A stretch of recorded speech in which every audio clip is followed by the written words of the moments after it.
В основно училище Христо Смирненски в Раковски работят близо 40 преподаватели. Тази година всички те получиха допълнителни възнаграждения.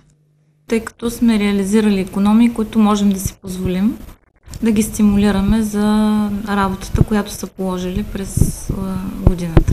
Училище Христо Смирненски е на едно от първите места в Пловдивска област по спечелени проекти. Благодарение на това са направени и оборудвани компютърни зали, фитнес зала и облагородяване на училищния двор.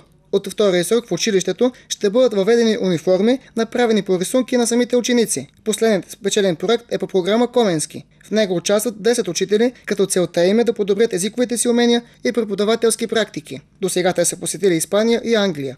В Англия визитата беше насочена към преподаването на чужд език в различните държави. Всяка държава представи своята методика на изучаване на чужди езици.